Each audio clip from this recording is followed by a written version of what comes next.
하나님 말씀 신명기 1장 34절에서 39절 말씀을 함께 보도록 하겠습니다. 구약 성경 261쪽입니다. 여호와께서 너희의 말소리를 들으시고 노하사 맹세하여 가라사대 이 악한 세대 사람들 중에는 내가 그들의 열조에게 주기로 맹세한 좋은 땅을 볼 자가 하나도 없으리라. 오직 여분네의 아들 갈렙은 온전히 여호와를 순종하였은즉 그는 그것을 볼 것이요 그가 밟은 땅을 내가 그와 그의 자손에게 주리라 하시고 여호와께서 너희의 영고로 내게도 진노하사 가라사대 너도 그리로 들어가지 못하리라. 너희의 종자 눈의 아들 요수아는 그리로 들어갈 것이니 너는 그를 담대케 하라. 그가 이스라엘에게 그 땅을 기업으로 얻게 하리라. 또 너희가 사로잡히리라 하든 너희의 아이들과 당일에 선악을 분변치 못하든 너희 자녀들 그들은 그리로 들어갈 것이라.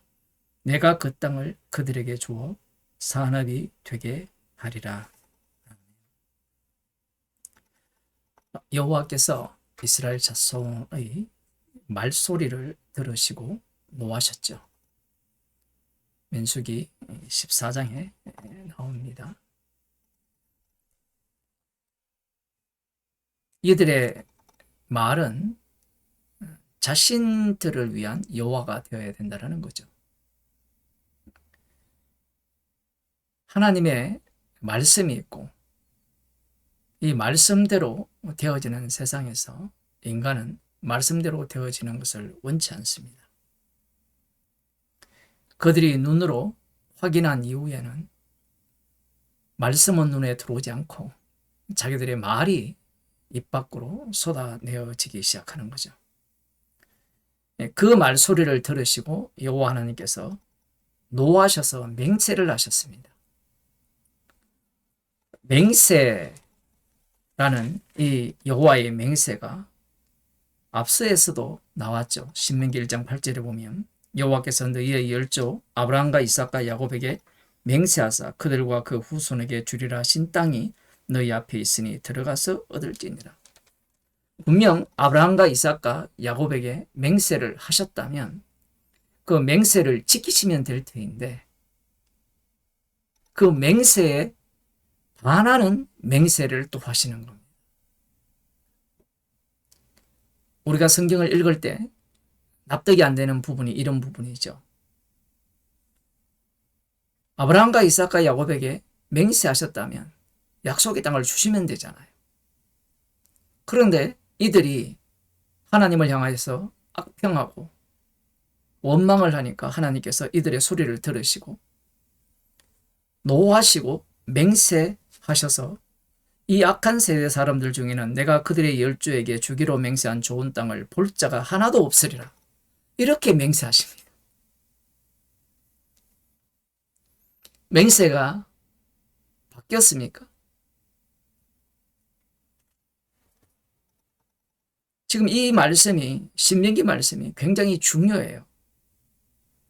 민수기와는 다르게 말씀되어지는 겁니다. 우리는 이 새로운 세대를 향하여서 하나님께서 마음을 다지는 새로운 마음을 갖게 하기 위한 그런 말씀을 주신다고 생각하지만 그런 것이 아니에요. 사람들은 이 신명기를 읽을 때 목사나 교인들도 마찬가지죠. 어디를 염두에 두고 읽느냐라고 하면 약속의 땅을 염두에 두고 읽어요.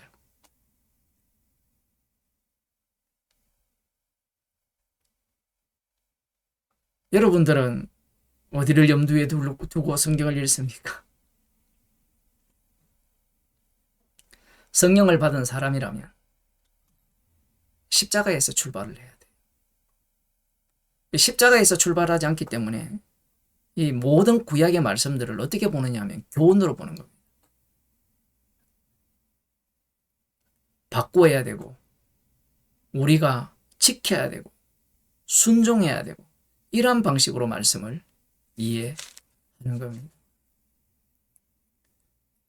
그런데 여호와께서 아브라함과 이삭과 야곱에게 하신 그 맹세와 전혀 다른 맹세를 또 하셨잖아요. 여러분 생각에는 이 맹세가 과연 아브라함과 이삭과 야곱에게 하신 맹세 속에 들어있는 맹세인가라는 겁니다. 그것이 굉장히 중요해요. 이스라엘 자손들은 열조에게 하신 그 맹세는 하나님이 자신을 두고 하신 맹세이기 때문에 반드시 이룰 것이라고 생각을 해요. 이러한 사고방식을 누가 갖고 있는가 하면 주의 이름을 부르는 자는 구원을 얻으리라 이렇게 말씀을 하시니까 사람들은 주의 이름만 부르면 구원을 얻는다고 생각해요.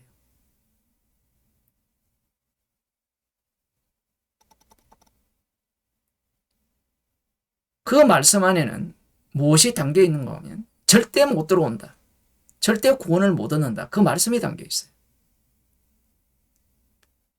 아브라함과 이삭과 야곱에게 하신 그 맹세 안에는 오늘 본문에 나오는 이 맹세가 들어있는 겁니다. 이스라엘 자손 입장에서는 여호와 하나님께서 맹세하셨기 때문에 우리에게 약속을 주실 것이라 이렇게 생각을 할 수밖에 없는 거죠.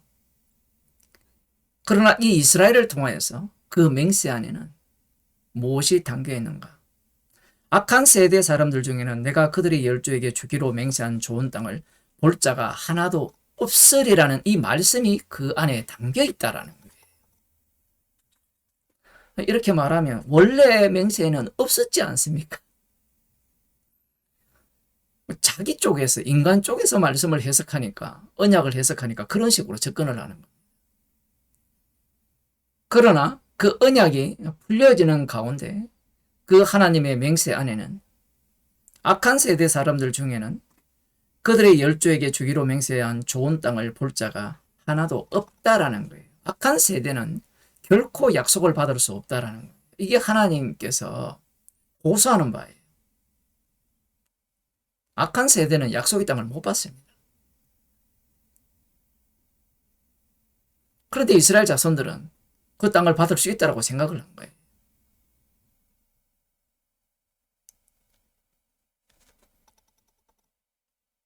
그러면서 하나님께서는 오직 여분네의 아들 갈렙은 온전히 여호와를 순종하였은즉 그는 그것을 볼 것이요 그가 밟은 땅을 내가 그와 그의 자손에게 주리라 하시고 이 악마에게 속한 선악과를 먹은 인간들에게 유혹되는 말씀이죠. 어떻게 유혹적이냐? 이 유혹적인 이 말씀의 내용은 이런 거죠. 순종하였다.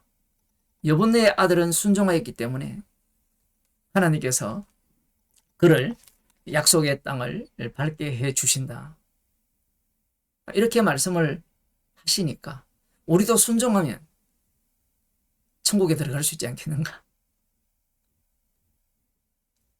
오늘날 대다수의 신학이 이러한 신학이죠. 십자가에 다 이루심은 빼버리고 그것을 믿어야 된다는 나의 믿음과 그 믿음에다가 플러스 나의 행위를 더하는 겁니다. 그걸 더해서 천국에 들어가려고 하죠. 이 말씀을 못 알아듣는 거예요. 왜 하나님께서 이 악한 세대 사람들 중에는 내가 그들의 열조에게 주기로 맹세한 좋은 땅을 볼 자가 하나도 없으리라. 이 말씀 속에 여분네의 아들을 못 넣어요. 사람들은. 여분네의 아들이 여기에 들어갈까요? 안 들어갈까요? 뒤에 오직 여분네의 아들 갈렙은 온전히 여호와를 순종하였기 때문에 악한 세대 속에 들어갈 수 없죠. 그게 우리들의 생각입니다. 그런데 이스라엘은요. 집단적 구원이에요. 개별 구원이 없습니다. 여분네의 아들도 분명히 순종을 했어요. 그런데 이 순종은 마치 노아가 하나님께 은혜를 입은 것 같은 순종에 해당되는 사항입니다. 그 내용이 뒤에 나와요. 3절, 37절 여호와께서 너희의 영고로 내게도 진노하사 가라사대 너도 그리로 들어가지 못하리라. 이 말씀이 굉장히 어렵습니다. 왜 어려운가 하면 물론 사람들은 머리를 굴립니다. 민수기 14장의 사건과 그 다음 민수기 20장 머리바물 사건이죠. 그걸 모세가 연결지어요. 같은 시간에 일어난 게 아니에요. 같은 장소에서 일어난 사건이 아니에요. 그런데 모세가 하는 말이 여호와께서 너희의 영고로 내게도 진노하사 가라사대 너도 그리로 들어가지 못하리라 하셨다는 거예요. 이 말이 맞죠? 왜냐하면 여호수아와 갈렙 외에는 아무도 못 들어간다 했잖아요. 아무도 못 들어간다라고 하셨기 때문에 모세도 들어갈 수 없습니다. 그 들어갈 수 없는 이유가 뭐냐면 모세도 어디에 속했는가 하면 이 악한 세대에 속했다라는 거예요.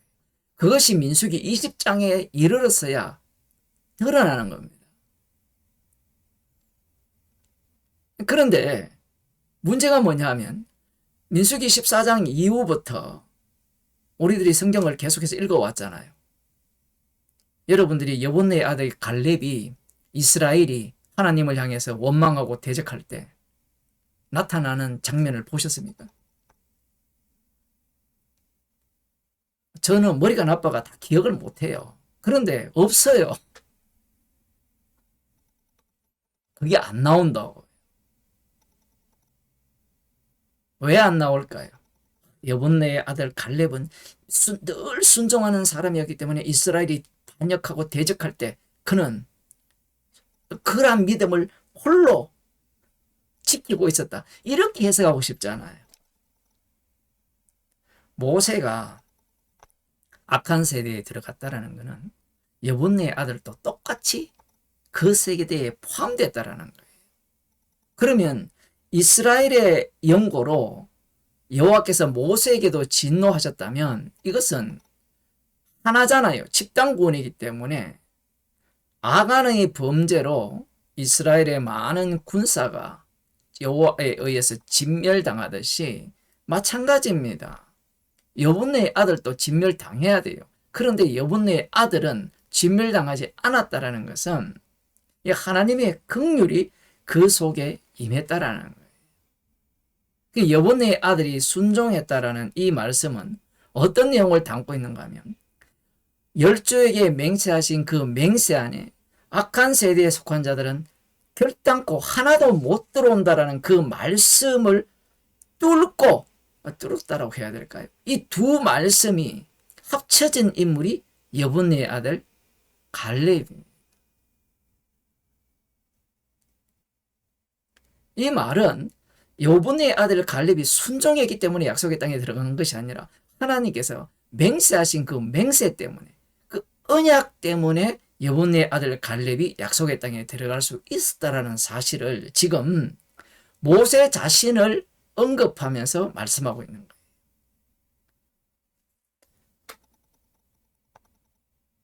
이 역사적 맥락을 갖고 논리적 사고를 갖고 있는 사람들은 이해를 할 수 없어요. 왜냐하면 여분네의 아들 갈렙이 순종했기 때문에 약속의 땅을 밟을 것이라는 이 말씀을 하나님이 친히 하셨기 때문에 그러죠. 맞아요. 실제로 그게 나타났습니다. 그러나 그 나타남의 원천이 어디에 있었느냐? 이 순종은 어디로부터 나옵니까?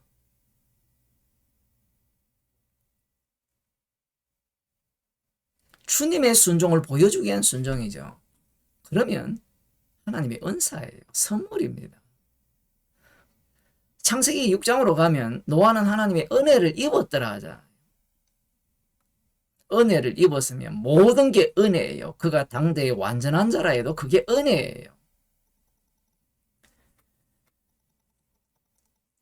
그리고 하시는 말씀이 이게 왜 중요하냐면 이 여호수아는 어떻게 약속의 땅에 들어갈 수 있느냐 그 문제를 또 언급하고 있습니다.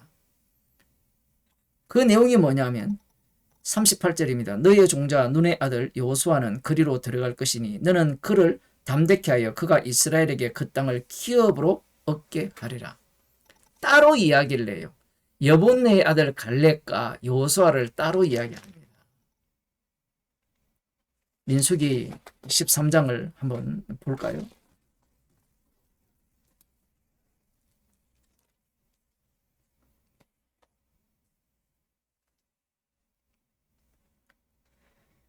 열두 명의 각 지파의 대표들이 정탐을 하고 난 뒤에 이들이 돌아와서 보고를 하죠. 보고를 하는데 부정적인 보고를 합니다. 30절에 보면 갈렙이 모세 앞에서 백성을 안돈시켜 가로되 우리가 곧 올라가서 그 땅을 취하자 능히 이기리라 하나 그와 함께 올라갔던 사람들은 가로되 우리는 능히 올라가서 그 백성을 치지 못하리라.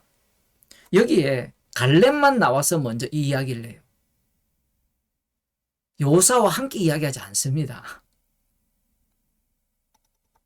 이게 왜 중요하냐라고 하면 오늘 본문과 연결되어 있기 때문에 그래요. 물론 뒷부분에 보면 그 6절에 보면 그 땅을 탐지한 자 중 눈의 아들 여호사와 여분의 아들 갈렙이 그 옷을 찢고, 대대적인 하나님에 대해서 대적을 하니까 이때 비로소 이 여호수아가 여기에 합류를 해요. 왜 이렇게 이 여분의 아들과 여호수아를 구분시키느냐? 그 여호수아는 거꾸로 우리는 시간 순으로 해석을 하잖아요. 그러면 신명기에서 다시 민수기 14장으로 가서 해석을 하게 되면 여호수아가 여기에 합류할 수 있는 이유는 뭐냐면 민수기 27장에 모세가 내가 죽고 나면 이들이 목 잡는 양과 같이 될 것이다 라고 하여서 목자를 세워달라고 하잖아요. 그 모세의 후계자로 여호수아가 세워지기 때문에 그래요. 그 여호수아가 약속의 땅에 들어가는 이유는 믿음이 좋아서가 아니에요. 왜냐하면 신명기에서는 확정적으로 얘기를 하잖아요. 여호수아는 단지 모세의 후계자이기 때문에 들어간다라고 말씀을 하는 겁니다.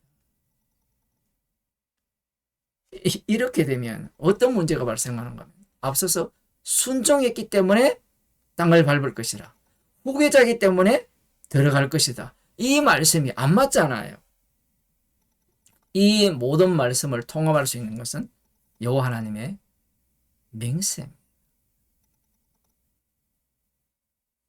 그러면서 지금 계속해서 지금 40년이 지나서 약속의 땅에 들어갈 세대들이잖아요. 여분의 아들 갈렙이나 아니면 여호수아. 그 다음에 누가 들어가는가 하면 또 너희가 사로잡히리라 하던 너희의 아이들과 당일에 선악을 분별치 못하던 너희 자녀들, 그들은 그리로 들어갈 것이라.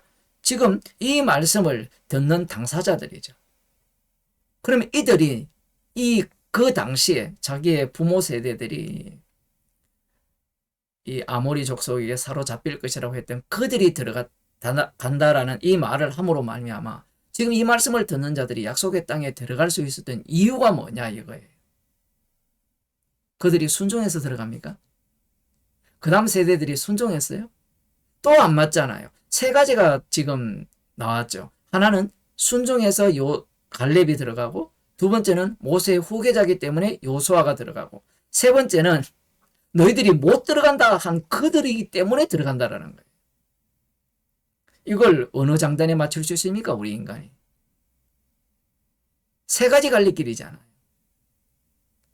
그러면 이 약속의 땅에 들어가는 이들은 누구 때문에 들어가느냐? 무엇 때문에 이 약속의 땅에 들어갈 수 있냐 하면 언약을 위해 여호와께서 하신 맹세를 이루시기 위해서 우리를 약속의 땅으로 인도하시는구나. 그렇게 알아야 돼요.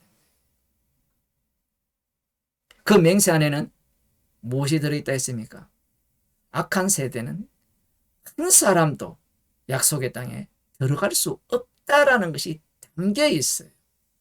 그러면 그들은 못 들어가는데 어떻게 들어가느냐? 여호와 하나님의 맹세입니다. 하나님 자신의 희생으로 들어가는 거예요. 성도가 예수님을 믿고 구원을 얻는 것은 맞아요. 그런데 그것은 우리들이 보기에는 내가 믿고 구원을 얻은 거잖아요. 그런데 그 내가 믿고 구원을 얻었다는 그 내용을 말씀 속으로 들어가게 되니까 십자가 지신 예수님의 주되심을 위해서 주께서 자기의 피로 우리의 죄를 용서하시고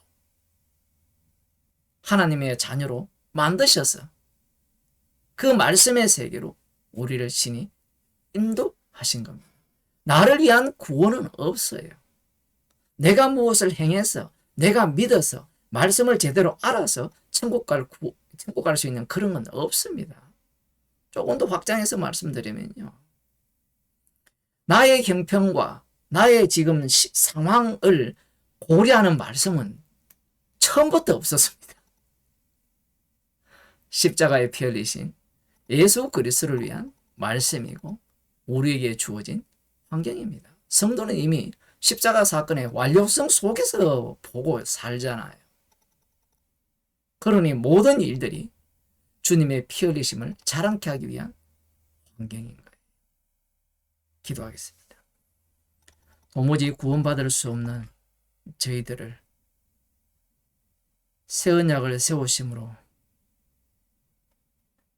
새 언약을 세우신 주님을 전가하기 위한 정인으로 구원해 주심을 감사드립니다.